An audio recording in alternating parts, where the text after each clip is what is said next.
What is it like when two people who spend their whose work is about creating these worlds from your imagination, when you get together, what are you curious about from one another? You know, I've always assumed that you were hugely inspired by history. Is that a big part of? Certainly with Song of Ice and Fire, yeah, definitely. History, you know, I loved history as a kid, and history is, the best history is full of stories, and you can just go in and pillage the stories and file off the serial numbers and change some of the names and turn it up to 11 and get great stories out of it. Yeah. I mean, I was inspired by fairy tales. I read a lot of Andrew Lang's Rainbow Fairy books, so the Red Fairy book, the Blue Fairy book growing up. I loved Grimm's and Anderson's. And I was a kid who played outside, and I grew up in Florida, so I caught a lot of bugs and snakes and lizards, and I was inspired by natural history. So I think it was like, how could I take those old fairy tales and make them cool again, so that a modern day kid would actually get excited about characters that you would normally find in, you know, a story that begins once upon a time.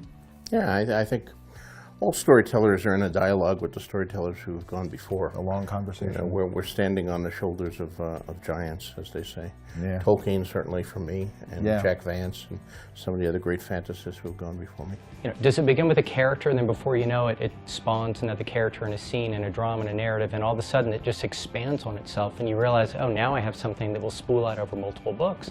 Or does it start a lot smaller and you think, oh, this might be a story, a short story? You know, every writer is really different in that regard. Sometimes every story is different. They come from different places and they grow at different rates.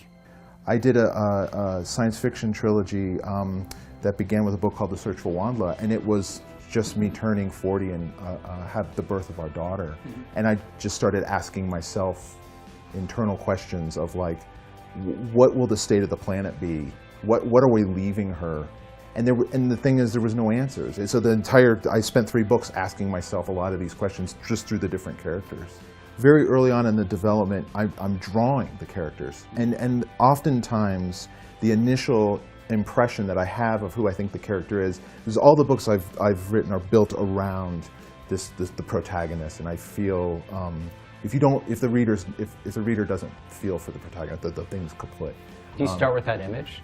I do. Is that the hardest thing to crack is like that image? Yeah, because it's oftentimes, like I said, it's what I think the character looks like, and it'll start with little notes around that, like I think she does this, or I think he's like that, or you're almost like getting to know someone for the first time, and then at a certain point I stop, and then I switch gears, and then go into writing mode, and then I'll outline and start refining, and then that manuscript starts informing the art, and then I go back to the art, and then I start refining it, and so this dialogue almost happens between the artist part of my brain and the writer. So those pictures oftentimes will help also shape the world. So back to your world building, they'll often shape it. I'm curious about when you create a world like the kinds that I'm talking about here, there's such a complexity to it that I would think, God, how do you keep track?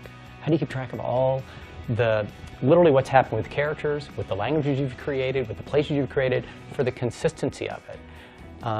How do you guys solve that issue? It's difficult. I mean, most of it is just in my head, and I remember it. But you know, if I go away for a period of time, I do start to forget things, and then I just have to sort of re-immerse myself. I can't just, you know, go away for a 2-week trip and come back and turn it on. I go away for a 2-week trip, I come back, and I have to, okay, where was I? Let me reread the last 3 chapters about this character again. That also occurs when I'm right in the middle of it, and you know, if you've read my books, you know that there's a cast of viewpoint characters that I switch between.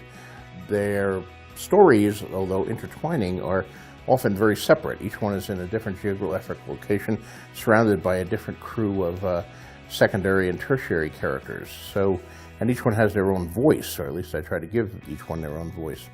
So if I'm working on a Tyrion chapter and then another Tyrion chapter, I'm very much in a Tyrion mindset, and then I finish that and I say, okay, now I have to switch gears and write an Arya chapter.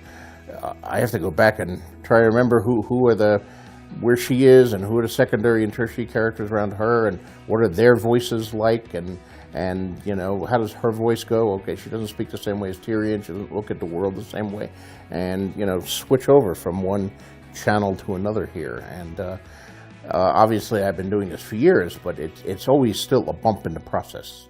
When do you realize that a story, I guess, grips you that much that you want to return to that world and keep telling it? Well, I'm still trying to finish the first story in that world, so it's just a very long, very complex story.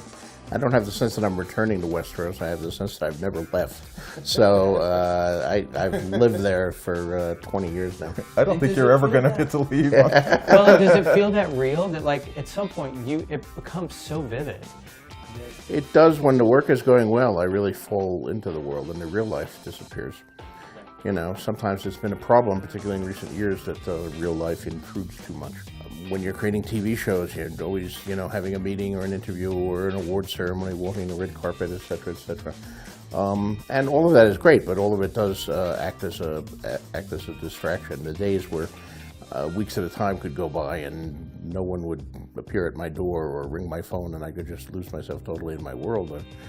For me, at least, a long gone memory. Experiencing it with a film, we had like a year where it really ramped up, and then you come back off of it. And I remember at one point, Yeah, with a television show, it never does. I wonder that with you, like it's just, Yeah. And I wanted to, same thing. I wanted to experience. We went up on set. We went to meetings. You know, we got to go do all the press and this, and it was fun. And then I remember, about a month after the movie was like out, and I was just like doing the dishes. I'm like, I'm glad. I'm like glad. I wonder that for you, how hard that's got to be to maintain. And it's all cool stuff, right? I mean, it is. Yes, it's great stuff. And you know, you don't know if it's experiences you'll ever have again. So you want to seize them while they're there. Your phone rings and you can't believe who's on the other end, and they're like, "Let's get lunch," or "Come on," and you're like, "Yeah, yes," because they're never going to call me again because I'm having a moment.